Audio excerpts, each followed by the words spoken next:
afternoon, Maine. This is Chuck Ellis, and you are watching the Muddy Waters podcast. As you hopefully know by this point, the Muddy Waters podcast exists to help the people of Maine better understand what's going on here in our state. And part of the ways that we do that is bringing on guests who have some information in the know about what's happening in our state. And blessed today, once again, to have on. I will call you my good friend. We've only met a couple of times, but I feel like we're You are very good friends. we're in That's the accurate. we're in the foxhole together, so to speak. Right. And in Maine politics, Alvin Lui of Courage is a Habit. Hey, what's up? What's up? What's up? It's so good to see you again. You got a really great hat on. Where'd you get that? Oh, hey, you got a great hat. See, no, I got the better hat on. It's fun. So just for fun, I love like the idea of embrace exclusion. I remember a friend of mine who's like, I don't buy hats, was like interested in buying this hat because of the message that it sends. Wow. So since I'm wearing your embrace exclusion hat, why don't you tell us why we should embrace exclusion? Yeah, what's happening in K through 12, and honestly, this concept even extends past K through 12, even though that's what Courage is a Habit obviously focuses on, is public and private schools, in terms of what's happening to children and all the political and sexual indoctrination. But what's happening to our country and how we got here, whether you're talking about open borders or, masking, forcing vaccines and all those different things, of course, the trans issue and all that, it's really about language. It's about language contamination. And obviously we'll talk about that later. It's about fooling people into something that if they really sat and thought about it, no one believes in it. And one of those things is the concept of inclusion. Don't you want to be inclusive? And you see that word used a million times by those who hate America and those who hate parental rights. And so one of our concepts at Courage is a Habit is to reject inclusion and embrace exclusion. And when you say that, initially people go, oh, no, I want inclusion. Oh, it's horrible. Exclusion is horrible. And the fact that people have that reaction, I mean, good, genuine people. I'm not talking about the bad actors and the woke, degenerates, right? It's simply because they're showing that knee-jerk reaction and brainwashing. So one of the things that we do when we do a speaking engagement or when we go to, do a keynote speaker or events or anything like that. And here's what I would say, and I'll share it with your audience. So if you have children, whether you have 4 kids or 3 kids or 2 kids, I want you to think about the first time you brought your firstborn home, because when you're new parents, right? And you take this beautiful, perfect baby and you leave the hospital and you're thinking, I can't believe they let me leave with this thing. I can't believe it. I don't know what to do. And then you strap them in and you're driving real slow and you're scared to death. And then you bring them home. And so the question I want to ask parents, especially the mothers, how many people did you let hold that newborn baby when you brought your son home or your daughter home? The answer is probably very, very few. Maybe if your mother-in-law was there or your mother was there, maybe your sister was there, but that's about it. If you're, going down a department store and your baby's, a week old and of course strangers are like, oh my God, she's so beautiful. Can I hold her? The answer is always no. You don't have to read a white paper. You don't want to say, let me go check on Muddy Waters and see what Chuck has to say about this. You don't have to do that. Why? Because you know that you don't let new people hold your baby that you don't know. And then when the baby starts crawling around, even in her own house, she can only be probably 3 places: her crib, her playpen, and then maybe one other play area that you rope off. She can't go to she can't go to the bathroom. She can't go to the garage. She can't go to the den. She can't go to the kitchen. She can't go to the basement. She can't go outside. Literally in her own house, she's excluded from like 90% of the house. And then when she starts walking, you really fence her in, right? And then when she starts consuming some TV shows, you would hopefully you're only going to curate very few shows that she can watch. And then when she starts making friends, you don't let her be friends with that drunk guy 3 doors down. You curate her friends. And not only that, you want to make sure her friend's family is good. At least it matches your family values. So In every permutation of parenting, it's about exclusion. Every milestone, every permutation from the second you held your baby and took her from the hospital and brought her home, it's about exclusion. Then something magical happens.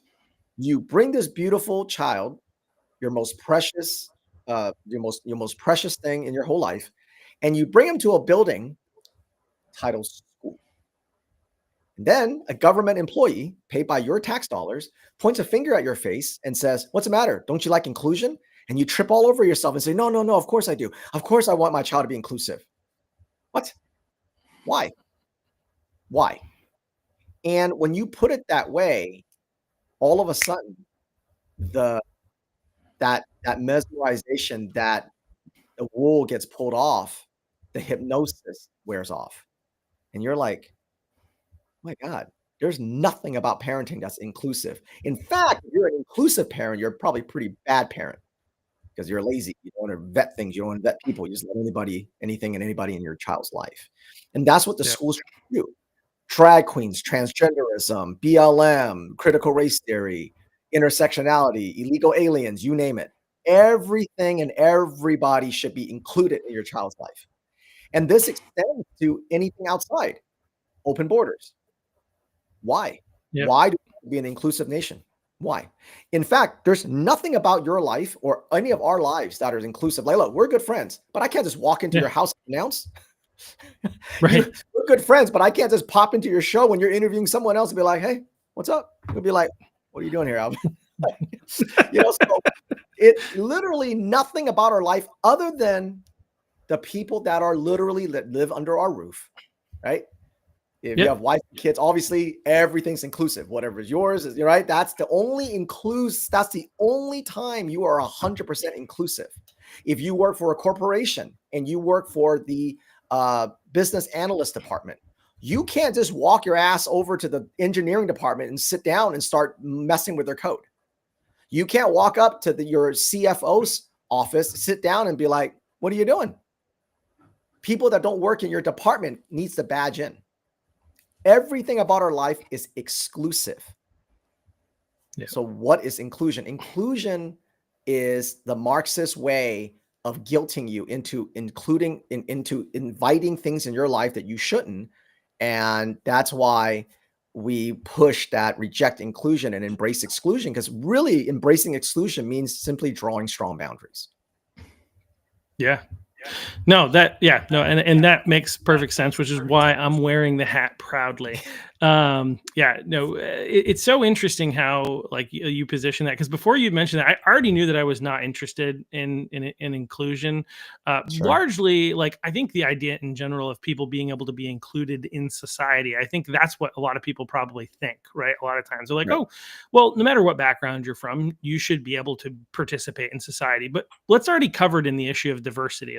That's where which diversity I don't have a huge problem with, but inclusion is really a tactic and tool, as I see it, to manipulate me into feeling bad for believing what I believe. So Right. this is my main problem, like a big problem that I have with inclusion, is that it's pushing me. So if you're going to be inclusive, that means you have to use pronouns that you disagree with. That's right. It's one of the stark differences, right, between the right and the left. We're willing to come together and have a conversation. I'm willing to talk with people about stuff, but they're saying, like, I had this conversation with somebody recently who is basically saying that in order to have a conversation about gender, even start the conversation with people in the transgender community, I have to agree to call men who think they're girls Right. or men who think they're Yeah. women. I have to Yeah. be willing to call them trans women. I was like, well, Yeah.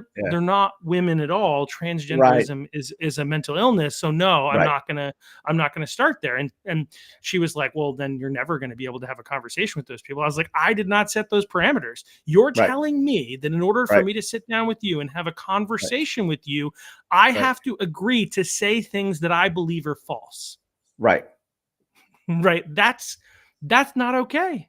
That's not That's okay. emotional Uh, blackmail. Yeah. that's exactly what it is, and it's manipulation, and it's that like Manipulate. the Marxist manipulation to kind of weasel their way into your brain, and so that Yeah. they can control every other aspect of your life. Well, language is so important because language is how we connect with human, that we connect throughout time, whether it's written language or hieroglyphics, or right now we're communicating. And language is hugely important, because if you can destabilize, like as my co-founder Jennifer McWilliams always says, if you can destabilize language, you destabilize society. I'll give you a quick example that everybody will understand. So let's say you and I, next time I'm in Maine, I'm like, hey Chuck, I'm in Maine. Let's go grab a beer. I'll pick you up. And you're like, okay. You go, what car are you driving? I go, I'm driving a red truck. You go, okay. So then I'll pick you up, right? So then I'm like, hey Chuck, I'm here. And you go, and then you pick up the phone. You're like, what do you mean? I don't see a red truck. I go, I'm right here in the corner. Look, I see you. I'm waving at you. I go, come here. And then you look over there, and I'm driving a blue sedan. And you walk up, you're like, dude, what's the matter with you? You told me you were driving a red truck. And I go, what do you mean? I am driving a red truck. You go, this is a blue sedan. What do you mean? I go, no, this is a red truck.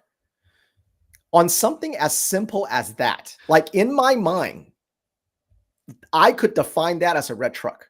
Like you point a gun to my head, I go, no, it's a blue truck, right? It's a red truck. You and I would, if that's only one example, right? Just meeting for a beer and getting, picking you up. Imagine if all of us have this misunderstanding of things. Through you, the whole society would be destabilized. Yeah. If I call a bank a liquor store, and I call a liquor store a bank, I mean, language is so important. This is why our enemies always go for language. Always go for language. Pronouns, you name it, language. They make up language like anti-racism and white supremacy. They just make things up, right? Because if you can control someone's language, what they say, you end up controlling their thoughts. Eventually, if you can control people's language enough, you'll control their thoughts. Even if you don't believe there's such a thing as a trans woman, because there's not, it's just a mentally ill man. This is why we very rarely say that. We say mentally ill man that wants to pretend to be a woman. Because if you keep saying that, eventually you're going to start thinking that. And then if they control your thoughts, they control your actions. And so on that note, and I'll come back to this in Maine, on the day that Charlie Kirk was assassinated, California rammed through a bill called SB 771. It passed, and so it basically is just waiting for Newsom to sign it, and he'll sign it. And SB 771 states that a citizen of California can be fined $500,000 to $1 million for hate speech against marginalized groups on social media. I kid you not. This is not an interpretation of the bill. It is literally word for word in the bill. Hate speech, of course, you're make danger and attack. Obviously, they consider that. If I say there's no such thing as a trans child, that qualifies. I think illegal aliens should be deported. That qualifies, that kind of thing, right? So the reason why California got there is for exactly what you said. There were not enough of yous that said, no, I'm not going to call him or her. It's a him. And so over time, because California obviously is, way further down.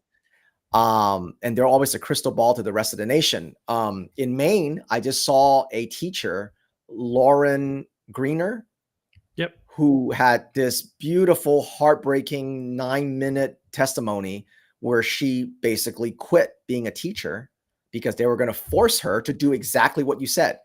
The school had it was in Southern Maine, I think. They had some lunatic, mentally ill man, and he demanded people call him her, and she refused, and they, put her through a struggle session and yada, yada. And then she just said, I quit.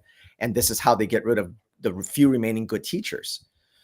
But because the school's already doing it and the state's already trying that, very soon, Maine, if we don't, we don't get rid of the governor there, will copycat 771.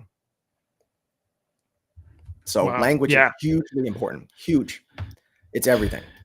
Well, I mean, obviously it's how we communicate, right? And like, you know, right now, one of the problems that we have in our country is that we have two very different worldviews. As I was saying, I Yeah. think a couple days ago, it's like you like historically, if you turn back the clock, like even 10 years, maybe Mhm. 15 years, Mhm. you could have Democrats and Republicans effectively saying we all want to get to the same place, we just have a different theory as to what's going to get us there.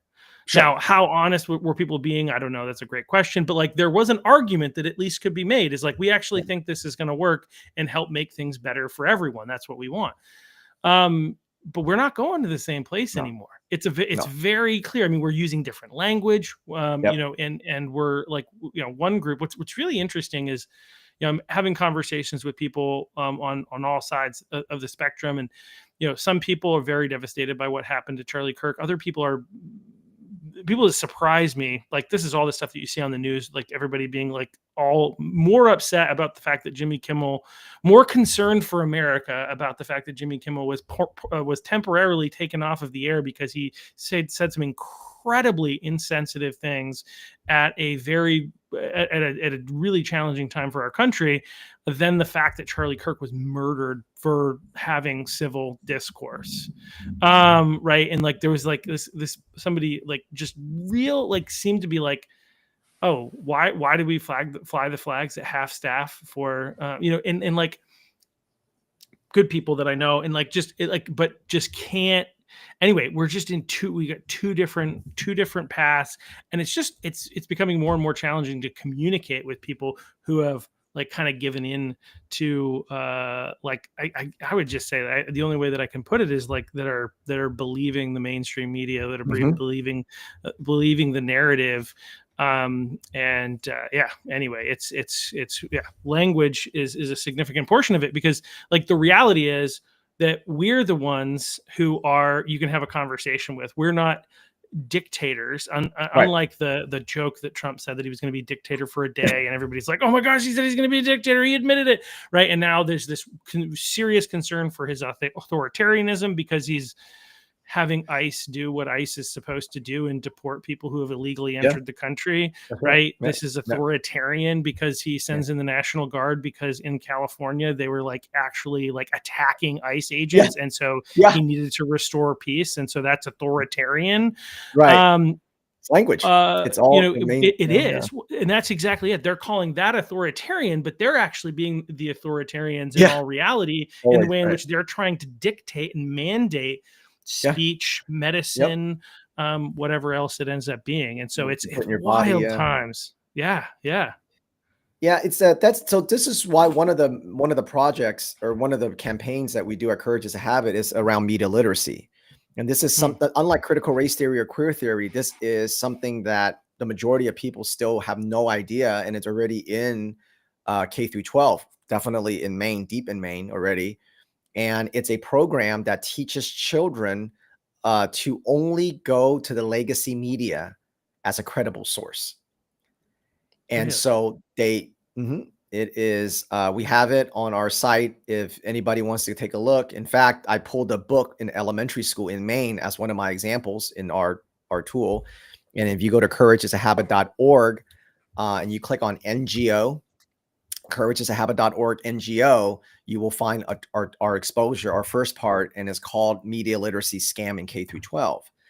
And it's run by an organization. They just like any other, all these other organizations that the schools hire. It's an organization called the News Literacy Project, or we just call them NLP, News Literacy Project. And they provide curriculum and training for teachers and school counselors. And it's called media literacy. And the way they sell it to parents is there's so much misinformation happening on the internet, and there's so much, it moves so fast. Don't you want your kids to be able to separate fact from fiction? And like everything else, just like anti-bullying or social emotional learning or diversity and inclusion and all that stuff, it always sounds good. What parents don't know is when the schools tell you, or when they ask you, don't you want to separate fact from fiction? And you say yes, it's again the language contamination. What you believe are facts, like vaccines can hurt people and masks don't work, they consider that misinformation. So what they're doing is that they're teaching your kids not critical thinking, but critical Right. consciousness thinking, and going to only mainstream media like CNN, NBC News, and all the usual suspects, and then these very woke leftist NGOs when they do their bullshit reports and things, and that's what they're teaching your kids. So, for example, why, like you said, I'll just use your example. You said, why are kids more upset that Jimmy Kimmel lost his job than a objectively good man being executed, assassinated in broad daylight around a bunch of college kids? Is because these kids have consumed so much leftist propaganda in school, and you've got these woke white women, mostly older ones, that are consuming only legacy media. To them, he is not an objectively good man. He's a Nazi. Now, of course, they have no evidence or proof of that because they've never watched anything from him. They're just going by what the legacy media has told them. And so Yeah. when they celebrate his death, that's critical consciousness. They don't really care about Jimmy Kimmel losing his job either. It's just that that's what they're told because Jimmy Kimmel is a woke leftist, and then Charlie Kirk loves country and family and a marriage between man and a woman and those kind of things. And so that's critical consciousness thinking versus critical thinking. And so when you're a normal person and you're trying to talk to these young people, or you're trying to talk to these woke white women, it's like talking to like a brain dead wall. It's like talking to a wall because there's nothing there. They're just repeating words, but it's not coming from their own head. And so while as an adult, that might seem shocking and disgusting, when they teach your children to only go to legacy media, it is peak propaganda. And so at that point, if you train kids to only go to legacy media and anything you see in independent media, not to say all independent media is 100%, but it's certainly a hell of a lot more honest than legacy media. The way that I would say it is that you can find truth there. There's a lot of Yeah, crazy stuff on in social media. Absolutely 100% true. But there's also the truth there. Whereas if we left it just to the legacy media, it's a, yeah, it's just all propaganda. yeah, right. It's just all propaganda, 100%. And Yeah.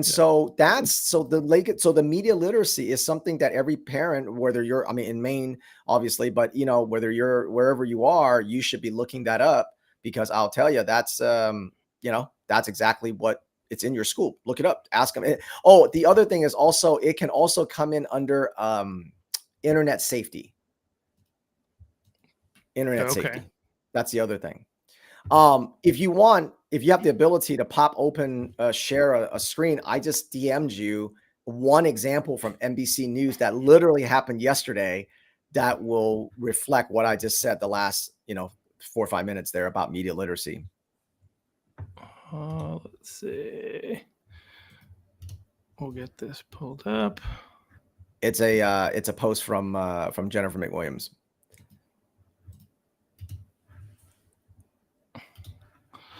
All right. That's the There you one? go. Perfect. Yeah, that's the one. Yeah. So I don't know if you probably can't zoom. Oh, because you probably can't zoom in because I'll read it I because think I can. Yeah. can you? Okay. Okay. There you go. Yeah, perfect. Okay. So on the left there, this was yesterday or the day before yesterday. NBC News. Okay. Now this is NBC News. Okay. This is what they put out. ICE agents held a 5-year-old autistic girl outside her Massachusetts home to pressure her father to surrender to authorities last week, according to the girl's family. Now, I want you guys to imagine reading this if we didn't have X, okay? When there was no way to check, where the legacy media owns information 100%. So if you're wondering why some of your family members or some people who are good people, or normally good people, they're not evil, but Trump's a Nazi. And why do they believe that? Because since Trump came down that elevator, the NBC News and the legacy media has been doing stuff like this. So what they're saying is they used a 5-year-old autistic girl to bait the father to come out. That's what they're saying. Pressure the father to surrender. Here's what really happened. This is Trisha McLaughlin, who is the assistant secretary to Homeland Security, also a friend of ours. And she said, absolutely not. ICE agents never used a 5-year-old girl as bait. What a disgusting smear. The criminal illegal alien target, with previous arrest for domestic abuse and strangulation, among other charges, abandoned his own child in a car. The target, Edwards Hip Maja, ignored law enforcement emergency lights to pull over and drove back to his house. He fled from the car, gave officers the double middle finger, and darted inside his house. He abandoned his 5-year-old daughter in the car. Officers helped rescue the child and called local police to report the abandonment. Now, think about how disgusting you have to be to write that first one. And this is what legacy media has done to anything that is remotely conservative or America First or anything like that, parental rights. If you didn't see, if she didn't have that platform to correct that, people simply wouldn't know. And the way the legacy, the mainstream media would put it, and this is an example of critical consciousness thinking, okay? Instead of, let's pull that back up real quick, if you can. Pull that back up real quick. And here's critical thinking. Critical thinking is, you know what? The legacy media, that's a pretty disgusting lie. That's not just, oh, they got a couple of details wrong. I mean, they manufactured a whole story.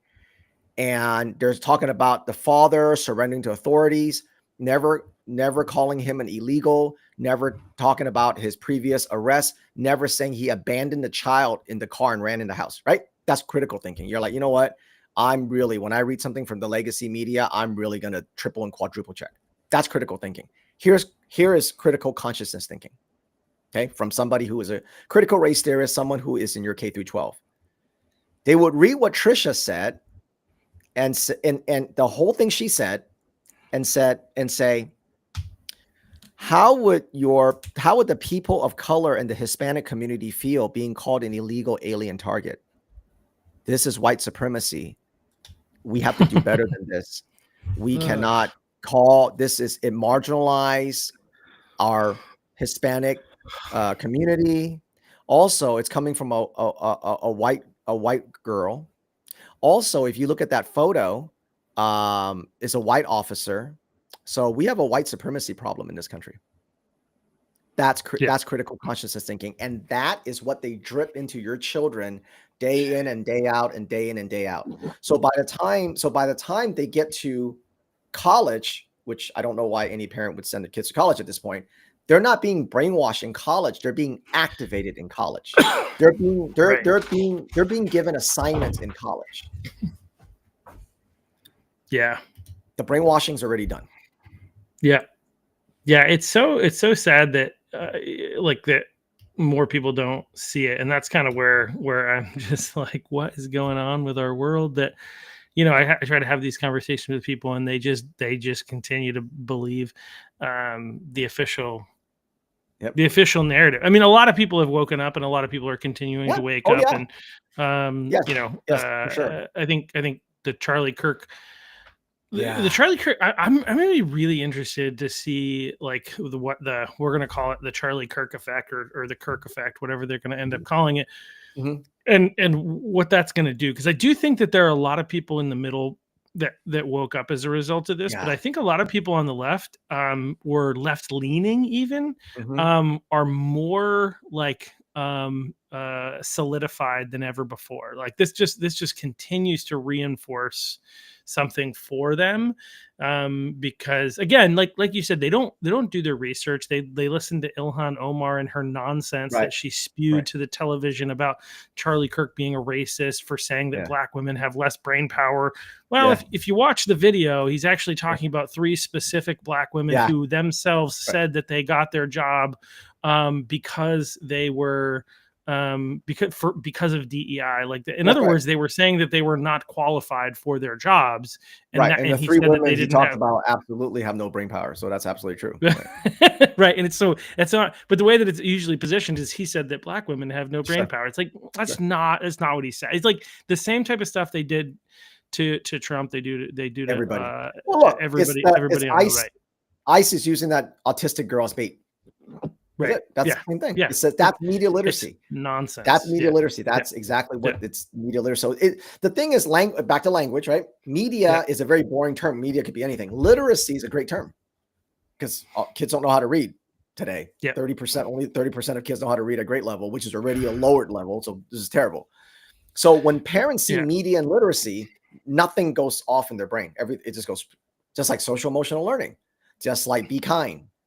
Why do they pick those terms? They pick those terms simply because those terms don't trigger a normal person's red flags. Right. That's why. What's wrong with inclusion? Well, nothing if you're talking about your own family. You know, I mean, so it's Yeah. so that's Right. why people apply these very good traits, not Well, they use understanding that these traits are being pushed by very bad people. Well, they use it's I mean, again, it's social manipulation is what it is, Yes. right? Like, so I think of like one of the great if anybody's not a Harry Potter fan, right? I think this is a great example, right? You've got the word Voldemort, Mhm. right?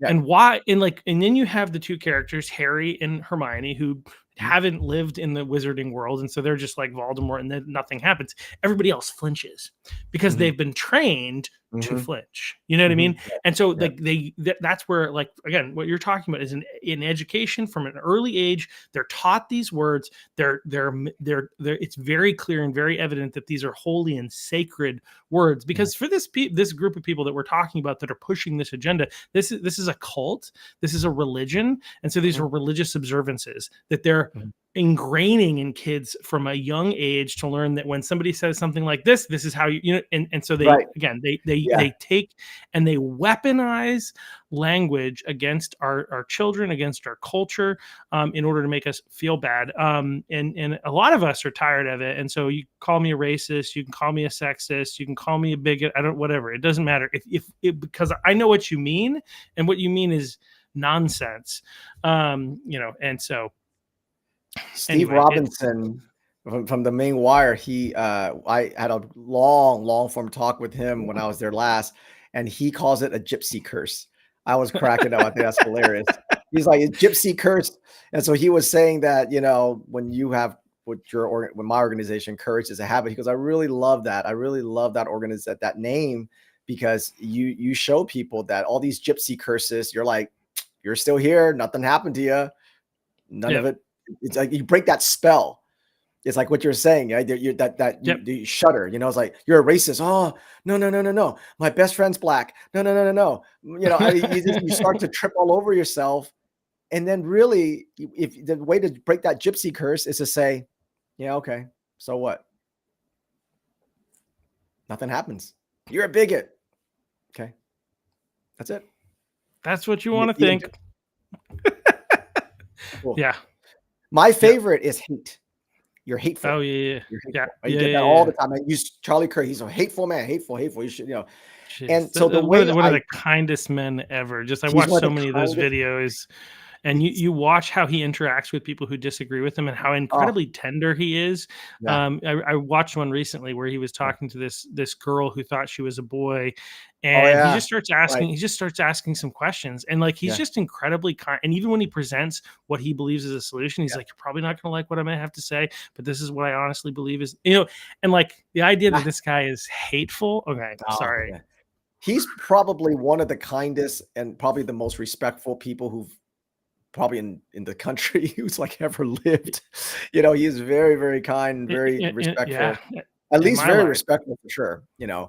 And I mean, did he have his yeah, moments? Sure, everybody does, but like, better than anyone I've very seen, anybody. Yep. especially with how much camera time was on this guy, especially in his later years, and not that Well, he you got really also got the later kids years, are but coming at him are oh yeah, nasty as hell, aggressive. right? Oh So yeah, aggressive like and the kid. nasty. Do you see the kid that was going at Megyn Kelly, like about Charlie No, I Kirk hadn't. and oh I gosh, hadn't seen that. it was so obnoxious. Obnoxious, She had man. the grace to try and engage him a little bit, but he was just, and he was just like, oh my gosh, dude, shut Yeah, they up. jacked up But on social justice activism since he was. If he's in college, if he's in college, he's probably been in public schools when SCL came in since he was like the 5th grade. yeah, So he's fully trained. I mean, he is a he, wall to he wall tries trained. to he tries to claim that Trump's rhetoric is what led to Charlie Kirk getting killed. Sure, that's a critical consciousness thinking. Yeah, yeah. And so the way the way to Yeah, handle these gypsy curses is to lean into it, not lean away from it. yeah, And that's the one thing that I can, if one of the best advice I can give anybody who wants to make a difference in this culture war. Number one, you reject that inclusive language. Of course, that's the first thing. You don't ever say, if they say you can't say something, then you say it more.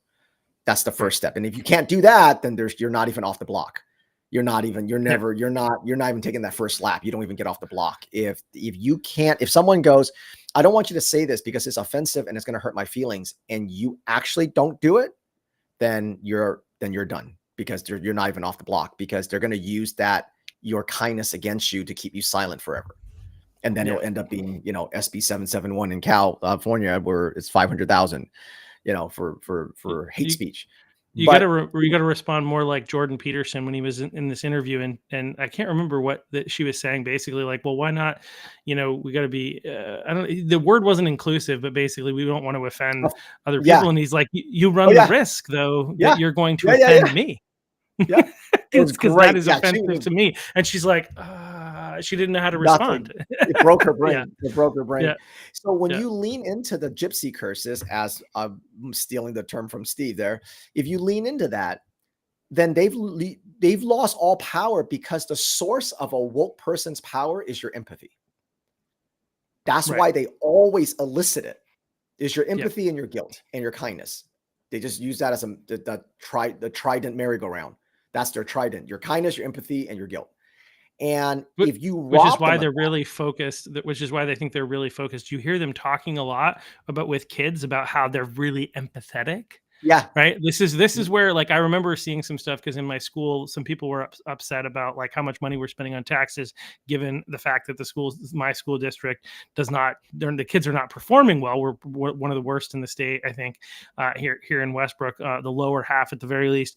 And like the teachers were like, my kids are really kind and empathetic, and it's like, yeah. we gotta, but are they smart? Because that's what we send them to school for. Like, So in Maine, this is called the new smart. It's yeah, called the new smart in Maine, in your education department. And they're doing alternate graduation, like, diplomas. Basically, the education, the academics is now so low, they can no longer lower the bar any lower. They're now shifting to going, academics is not important. It's their social emotional learning. Are they an ally? Are they an ally? Are they understand their own privilege? That's what's important.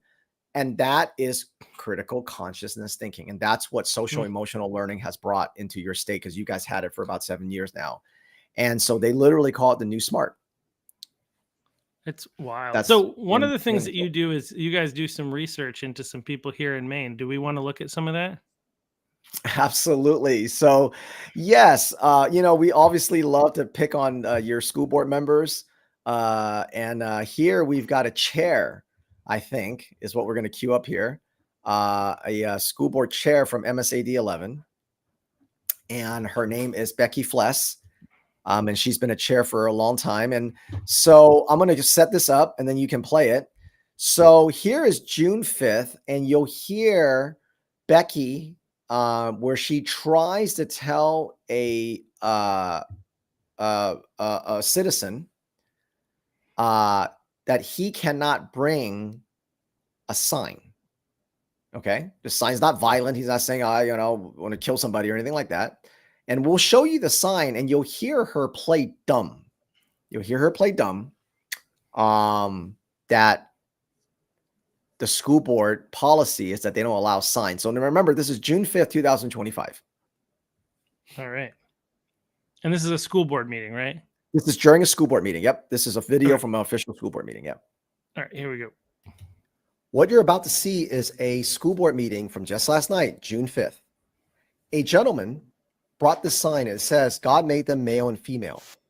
I want you to listen to how Becky tried to say that he is not allowed to bring this sign. You will first hear a school board member named Michelle Tucker, and she reminds Becky that this is a First Amendment issue, and they've always allowed signs from people who support transgender ideology and everything radical. That's not the issue. The issue is the First Amendment. You've allowed other people to have signs. He can have a sign. So no. Michelle, you are not in charge. You are not the rule maker. You do not do the policies.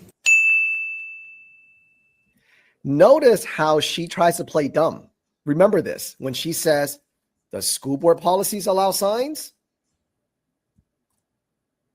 No, stop that. Stop. There's board policy. I don't have to be in charge to follow board policy. What's Does right board and wrong. policy say we can have signs? Yes, because you let them have signs. I'm pretty sure we didn't allow signs, Michelle. We made them all move. There was a meeting where people kept holding up signs about Dump Tucker, all these signs about me, and Becky at the end of that meeting on recording said, I so enjoyed your signs. So this is a First Amendment issue, not a personality issue. If you're going to allow signs chastising me, you're going to allow signs like that too. You need to check your attitude. Hold on for a second. Check your attitude. Hold on for a second. Now, that was last night, June 5th. 3 months ago, March 5th, this is what happened. Please do. Go first. Yes. You're ready. There's your disgusting, grotesque transgender cultists. And they look exactly like how you expect them to. Watch how this cowardly cuck even takes a sign and puts it in front of Michelle's face.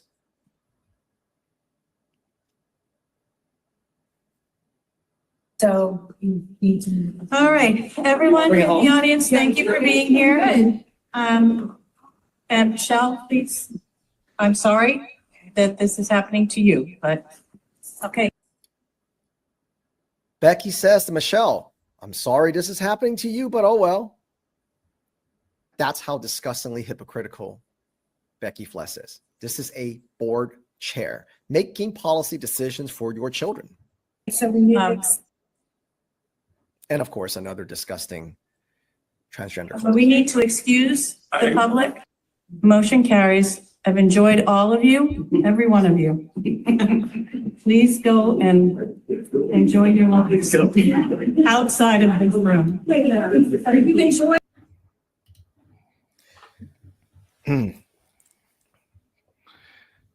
You can't see, you got to show it side by side.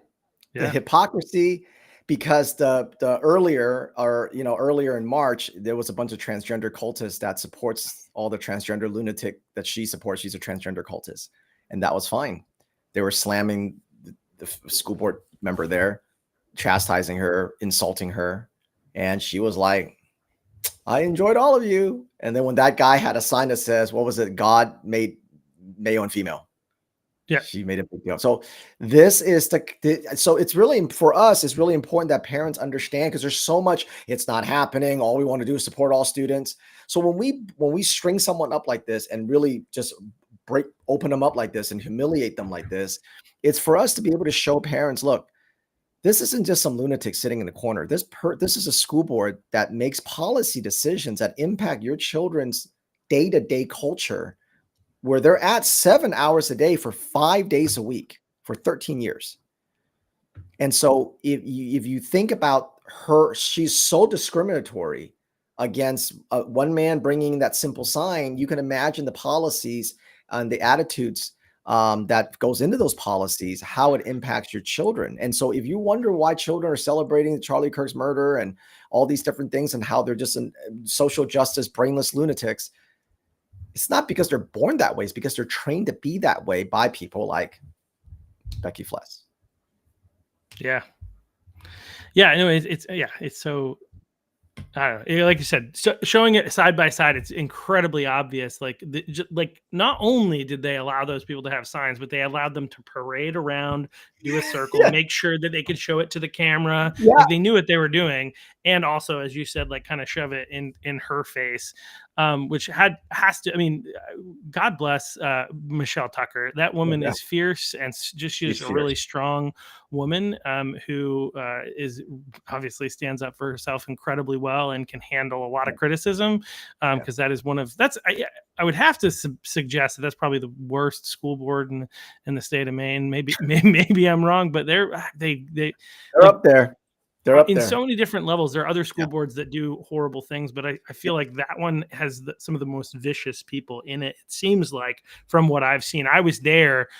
Was I there for that meeting? I think I might have been there on the one where he almost got his sign removed. I came in a little bit later, and I was at the meeting, but I wasn't there And for he that just wanted to part. put the sign next to his chair. He wasn't Yeah. parading it. He was putting it next to his chair. And that was, and then the other people. So you really got to show that, because if you don't, then it's just people, they got to see it to know it. And then, you want obviously people to get her out of there and, send her a lot of messages and things like that. Because otherwise, if they don't hear from people, the reason why people like Becky Fless is so emboldened is because throughout her whole career, she never hears from parents. The only people she hears from are these, woke activists that ends up bullying good parents to stay silent. And then you've got maybe one or two parents that might speak up a couple times, and then you get those transgender cultists that I showed. They come and they start screaming at you and calling you the gypsy curses, and then people end up going, "Oh, it's not worth it. And then you start telling yourself, "Oh, it's fine. My child's, they're just going to keep moving through the grades or whatever." And but no, and that's how they keep on bringing the indoctrination in your schools. And so people like Becky are very emboldened. They're very arrogant and emboldened simply because they've never faced any consequences or any heat from anybody.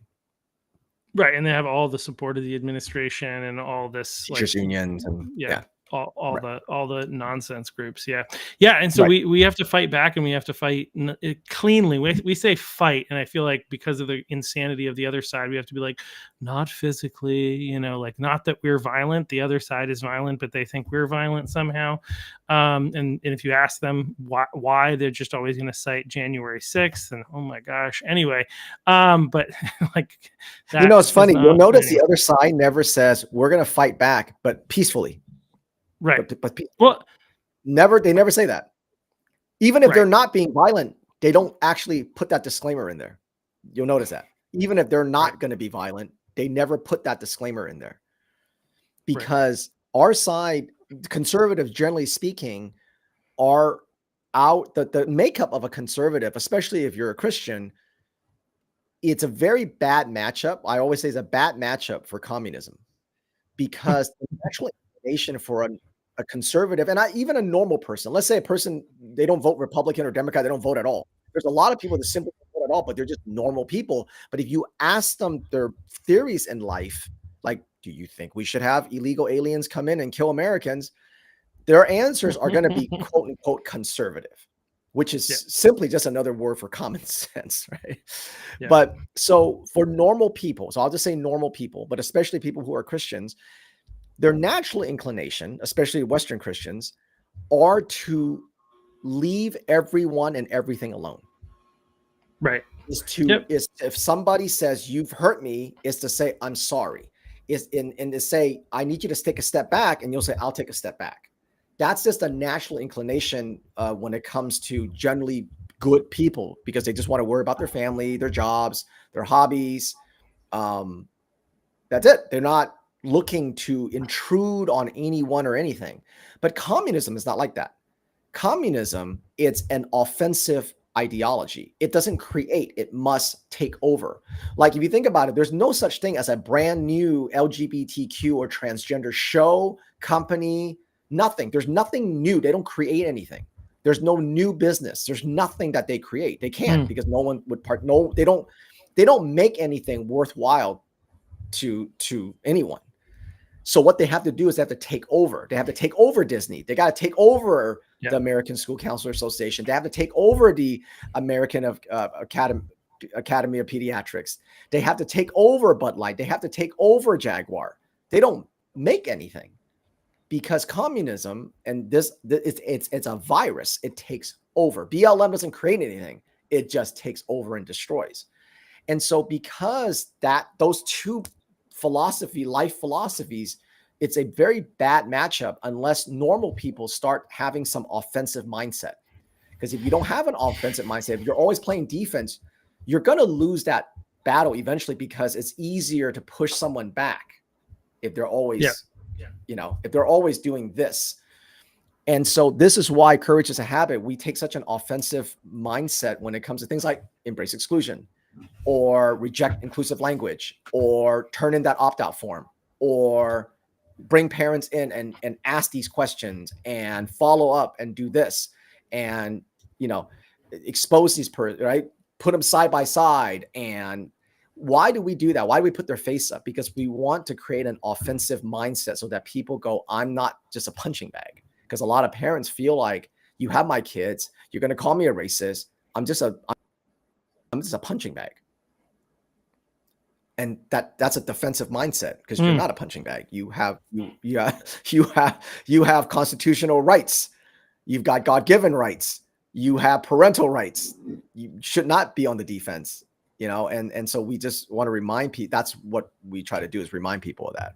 Yeah, no, and you're absolutely right. I think conservatives and Christians are a subset, obviously, of conservatives, but conservatives in general, we're just people who want to live our life, leave us alone, let us do it. But unfortunately, as you said, because this is what they are. I mean, this is the reality. The Democrat Party has been taken over by communists, and they are interested in invading into our lives, twisting the truth for our children, manipulating people at every level. And as I always say, I think there are problems on the Republican side. I don't think it's perfect, but it is kind of like the only avenue right now, right? It's like either we give in to socialism, communism, this insane gender cult and all this other stuff, or we side with the Republican Party and try to help push it more in the right direction that it needs to be going in. But it's really get rid of the rhinos. We got to get rid of the rhinos. Those rhinos because they're just Democrats slower, right, which doesn't. So it doesn't help. And Christians also, the thing about Christians also, the very ideology is that they're always waiting for a savior. So it's a very inactive mindset because literally, if they're not understanding it correctly, I would say that if we're actually empowered, I mean, Charlie Kirk is the best example, the best example in our life, right? If you're actually empowered by the Holy Spirit and you're actually believing the truth of the gospel, we're supposed to be like Paul, who went out into the Areopagus and spoke to a whole bunch of people who believed a whole bunch of other different religions and just had conversation with them. Or be like John the Baptist, who was clearly speaking truth into the culture in which he was in, which got him arrested and later beheaded.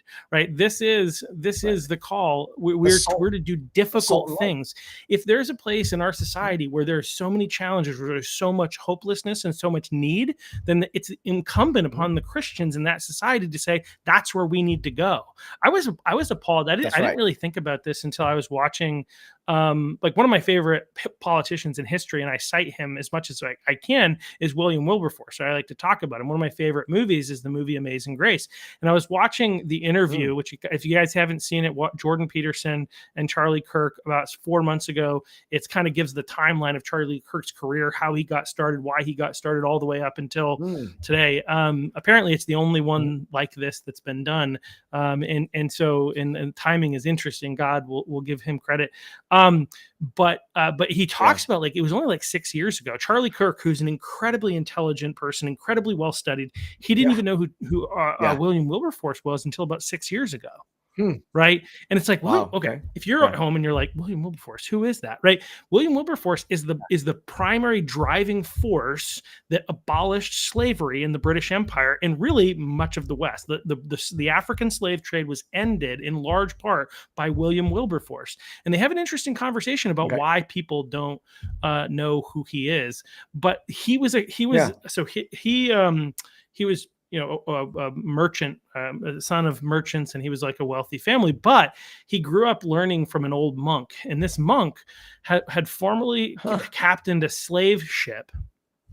And then he had a conversion experience, continued for a couple years to be a slaver, and then felt convicted that that was evil and wrong. And then he became a monk, and he ended up teaching, among other people, William Wilberforce about Jesus.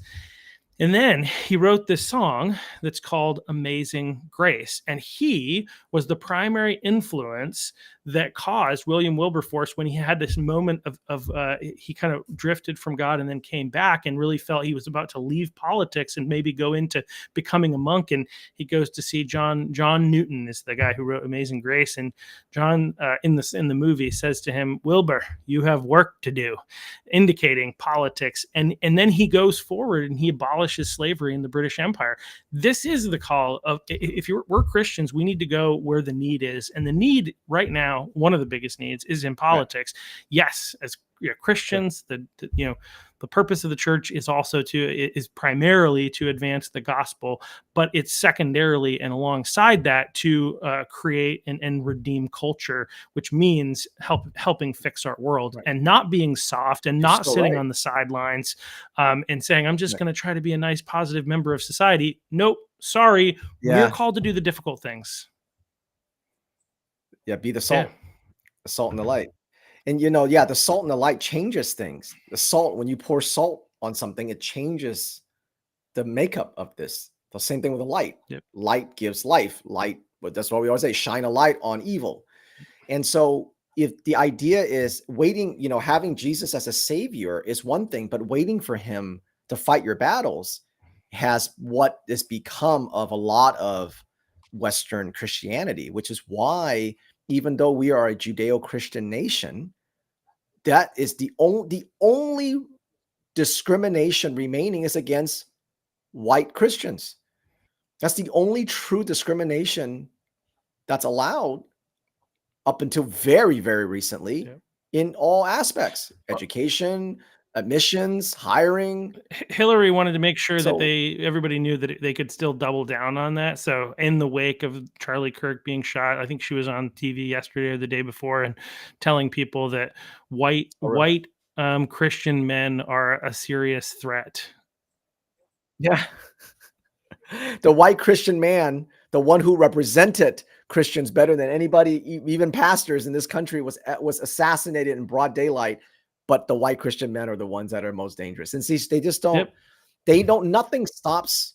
That's why I'm like, if you can't get into that offensive mindset to really fight and take your culture back, you see these people, it doesn't matter. They're going to keep doubling down. They're going to keep pushing this stuff. And we need to rise against it. And I think, and that's the thing about, I think the church has been asleep. I'm hoping in the wake of this that more and more people are waking up and they're like, wait a second, how do we let this happen in our society? That guy, especially as they look and they watch the way that he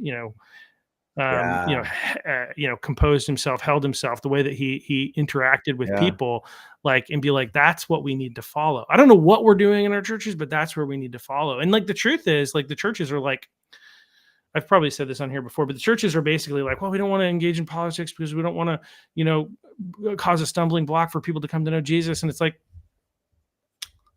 there's a lot of people coming to know Jesus because of Charlie Kirk. So I don't think politics are causing a stumbling block here. I think that, as he put it in an interview, or I think he was speaking at a church. He basically was saying that once people taste, if you're out there speaking truth to the world about liberty and our government, and people taste of the streams of liberty, they're going to want to know where its source is. And that's where I don't think his initial aim was to start, Turning Point Faith, right? But that kind of was a natural, because of the fact that he's a Christian, everything's founded on those values. That kind of naturally sprung out of it. But yeah, anyway, it's interesting stuff. But it'll be interesting. I'm still interested to see how all this is going to play out, because again, there are some people that I've talked to that are concerned that there was too much mixing of Christianity and politics in Charlie Kirk's funeral. And I remember sitting there and just thinking how, because I was there and I was just like, how you were there. Yeah. Wow. Did you make it into the I did. stadium? I sure did. I got there at 4 a.m. No. Waited outside for Jeez, at good 4 for you. a.m. That's gotta been that experience have gotta just stick with you for your whole life, huh? Yeah, well, and that was the thing I thought about. I was like, "Am I gonna kick myself if I don't do this?" And I'm like, "I will." So I made sure to be. Yeah, it was just like I said, it was just incredible. And 4 AM. So you waited like 12 well, so hours, almost like it 10 hours to get started there. at well, so it started 2 p.m. here, but 11 a.m. there. So Oh, right, so we 11, but I got in still, at that's 9, so it was 5 hours of, like, waiting in line or walking, oh, before I actually wow. got to sit down, and then Good yeah, for you, man. yeah, so it was, That's I think everybody should know the last time you and I saw each other yeah, was Charlie came and spoke to us privately at a private main group that we do a lot of work with and for, who's doing really good yeah, work. And it wasn't a turning point event. He actually came to speak to a small size group for him, yeah, 200 you people or whatever it and was, that yeah, 400 yeah, maybe, it was very small, yeah, right? Yeah, it was like, yeah, 200 people. So it was very small. And so that was we saw him maybe that about a month ago before he got killed. yeah. And that's That's the when last we time you came and I up with saw each this other, which idea of is switching hats and yeah, doing a show together, yeah, yeah, that's when we came yeah, up right in the yeah. aisleway, right in the aisleway in front of everybody. We're like, hey, I should wear your hat. You should wear my hat to the show. Yeah, And that was yeah, it. yeah, That was literally the yeah, yeah. conversation. Yeah. So good for you. I'm glad you're able to go. Yeah. That's Yeah, but amazing. there's some people that are concerned like that it was like too much of like mixing Christianity and politics, and then there's also this concern. So the Republican Party is still the Republican Party. If you're not a Christian, that's okay. You're still welcome. I don't know, but just in case people need to hear that, like you don't have to be a Christian to be a conservative. I just feel like there's some weird people that are issuing some concern in those places. But I think one of the things that we need to be clear about, it is okay to also be a Christian and be a conservative, right? Uh-huh. And like I Right. think that a lot of people were a little bit more cautious about being overt in talking about the fact that their Christian faith is their underpinning for why they do what they do. I think we need to be comfortable doing that, but we also are still embracing people who are not outside of that are outside of the Christian faith or whatever into the Republican movement, and we need everybody who is an ally. We need to defeat the radical left, and so like we will continue to do that. But yeah, there is this weird. Anyway, I think there's a segment of people that are concerned about this, like what they're seeing as like a merging of the church with the Republican Party, which is not what I see anyway. I think Christians are conservative. Right now, the only vehicle in town that represents any semblance of conservatism that is in line with Christianity is the Republican Party. The Democrat Party has gone Right. off the reservation, and there really isn't a third option. And so, like, this is the vehicle that we must use until we defeat the radical left. And I would hope that there's reform in that insane party, and it actually becomes a party that is somewhat tenable, that people can vote for Yeah. with a good conscience, and that they're not going to continue to try to destroy our country. Until then, this is the vehicle that we've Yeah. got. That's right. That's right. Well, you're doing good work and you're interviewing people and the people who do good work. And so, I remember the first time I got on, I think you had just started not that long Yeah. ago.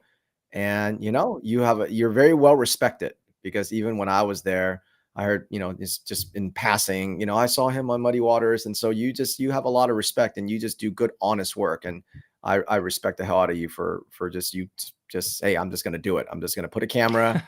I'm going to just put it out, and you just took one step in front of the other, and that's Yeah, great. well, I appreciate it. It's what I felt like I needed. I think I felt like in Maine in particular, and I think we're getting better here. But like, social media is actually one of the greatest tools that we have, especially to reach the next generation. Charlie Yep. Kirk was the king of that, Sure. and this is part of why we Yeah. turned the 2024 election, right, and getting Right. into places like Right. TikTok and Instagram, but through video content, through podcasts, right. Podcast. This is how we get the message out. This is how we mobilize people. That's This is right. how we educate people. This is how we train people. Right. And largely it's something that like wasn't happening, and I was like, oh, we got to do something. And so I started playing around and stuff, and then I eventually found my way into kind of stumbled into podcasting with the help of I think the same gentleman from the video that we were showing earlier, Truth Slinger. I kind of was on his show a couple times, and he told me he told me you should start. I'll produce it. And so we started it initially working together, and then eventually had some differences. Awesome. We're still friendly, but we had some differences, and we parted ways. But that's how I kind of stumbled into this. But yeah, I think it's necessary to create. Yeah, he does a great live stream, and he's a character. He's a character. Everybody's got their place. Everybody's got their place somewhere. Yeah. And I'm glad to see him doing his thing, and I'm glad to see you're doing that. You come from just everybody has their own lane, and it's so important. It's so important to have that, and to see you kind of just, instead of waiting for something to happen or telling someone you should do this and you should do that, you just did it and you're doing it. And I have such a great respect for people like you, because for what we see, it's just always a challenge to get people to take action. And so when I see someone do it, I always have such a great respect for them. Well, thanks. Well, if for all those people who are listening and watching, like it actually isn't. It takes a lot. It takes a bit of courage to get started, but like once you get going a little bit, it's really not that. It's not that tough, and there is more space in the world of Maine politics for people doing this type of thing. So, I encourage anybody to consider it, and I'd be willing to help share some tips to get you started. Before I think we're probably gonna show one more video and then talk about it. Do you want to show that, and then maybe we'll talk about a couple other things and then wrap up. You got it. All right, so we'll pop this other video. This is exclusive, you said, right? You've never shown this before. You know what? This is exclusive because this is part of a new tool, a part 2 that we're going to release. So no one's seen this. Nobody's seen this yet. This is going to be part of a larger tool, but let me just set this up. So, the National School Board Association is essentially the governing body for all school boards across the nation. And they provide guidance, they provide training, events, webinars, the usual thing. And this woman, her name is Goldie Muhammad. Most people will not know who she is. I'd be shocked if anybody knew who she was. But she's one of the many radical, critical race theory, anti-white, anti-American, America's racist, oppressive, we need to, change the systems kind of person. Okay. And she wrote a couple of books, and she wrote a curriculum called Genius and Joy. And this is the curriculum that the school board members bring back from their events. So very recently, the National School Board Association had her as a keynote speaker, and she, of course, presented her program called Genius and Joy. Okay. This is Goldie Muhammad talking about reading proficiency. All right, we're ready? Mm-hmm.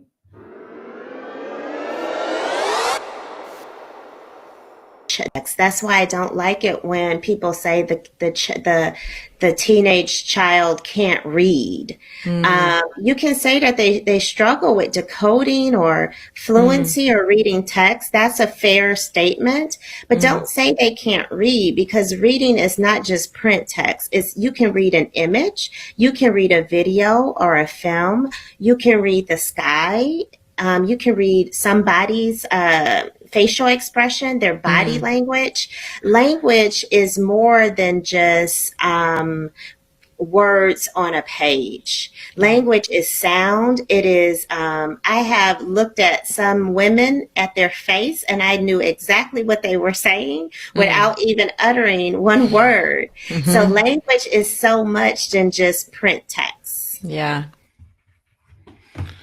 Oh my gosh. I can't with these people, Well, I'm reading your face right now. I can read just fine. I'm reading your face now. I can tell. Oh my gosh. Yeah. Yeah. Well, this is just Remember how now, it's folks, like here in the this is state of Maine, where Pender Macon. So because of the fact that all of our students are not reading at grade level, they're not able to do math. They're struggling in everything that actually matters in education. That's when they begin to pivot, right? And they say, and maybe you would argue that this was the plan from the beginning, right? But that's when they pivot and they're like, well, actually, that doesn't matter because what we really need to care about, they're not going to need, what is it? They're not going to need to know those things because we have AI, I think is one of the pivots that she said, or that we're prioritizing social emotional learning. Yeah. Instead of addressing the fact that they're So doing you a don't need to terrible read. job. You can read the sky. Yeah. Yeah. So you don't need to read. And that you can read the It's not just sky. reading You can words. read There's the yeah, you can read the people's, you can read the face and you can read a song. And so remember now, this is not a homeless woman screaming in a street corner. right. She was a keynote speaker at the National School Board Association conference of 2025 that just happened a couple months ago.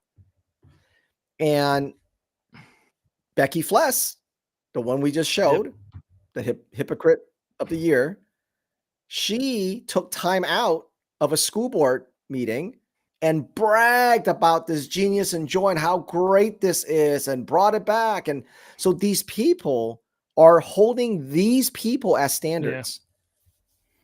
These are the dumbest people in the country. And they're held up as a standard for our children. So when you're talking about the new smart, is what they call it in Maine, or when people go, oh, it's okay if they don't know, if they can't, add 2 + 2, and they don't know anything about finance, they don't know how anything, they can't ever function as a human being because you don't know math and basic math and basic English. But that's okay because you know that there are 72 genders, and you can read the sky, and you have empathy, and that is what social emotional learning, at the end of the day, that is what social emotional learning encompasses, K through 12. And so we have part 2 coming out. Part 1 was called Wolf in School's Clothing. We released that maybe about 4 weeks ago. And that's on courageasahabit.org. You can go to strategies and find it. It's called Wolf in School's Clothing, where we expose the National School Board Association for who they are. Part 2 will be who do they promote? And she was obviously part of that. And so happy to give you that little sneak peek and exclusive, but we'll be having Wolf come out, Wolf in School's Clothing Part 2 come out next week. Awesome. We'll definitely have to check that out. And also, in addition to your website, people can follow you. I see your stuff, I know, on X, but you're also on Instagram, probably on Facebook as well. And you post. So this is one of the things people at home that I would say that is an easy way for you to participate in this process is Alvin and his team put together an incredible amount of like easily shareable like PDFs that you can put out there to raise awareness about who these people really are and what they're doing and what they're saying. And they push out a whole bunch of stuff. So I would encourage you to go and follow them and like, share, subscribe, all that kind of stuff, because it's some really, really great stuff. And like me, we both have merch stores, so check out those as well, where you can buy cool stuff, nice hats, amongst other things. Yeah. Everybody should go buy. This is, you know what? I got to tell you, this is actually a very good quality hat. Yeah. It really is. And it's super comfortable. It's held up great. I've been wearing it. Yep. So this is, since you sent it to me, I've been wearing it, out and about. And so, I mean, if you want to support people like, people like the Muddy Waters here, the podcast, you want to, support people like Chuck, you have to, it costs money to buy a mic. It costs money to have a subscription on Restream. So buy a hat, buy 2 hats, give it to somebody and say, hey, go subscribe. And it's truly for, individual creators like us, it goes a long way. So that is hugely important. If you enjoy what he's doing, go support him. Well, thanks, Alan. Alvin, I should say. I appreciate that. And I also was like, I toyed around with a bunch of different hats before I finally designed that one and grabbed that one. And it is my favorite of the ones that we have for sale on muddywaters.us shop. Check it out. All right. Well, thank you so much for coming on again, Alvin. It's always a good time. Appreciate everything that you and your team do to help us out here in the state of Maine. And look forward to the next time I see you in person, or we'll probably have you on the podcast again at some point. But yeah, appreciate you. I'm honored to come back anytime, and obviously looking forward to seeing you again next time I'm in Maine. All right.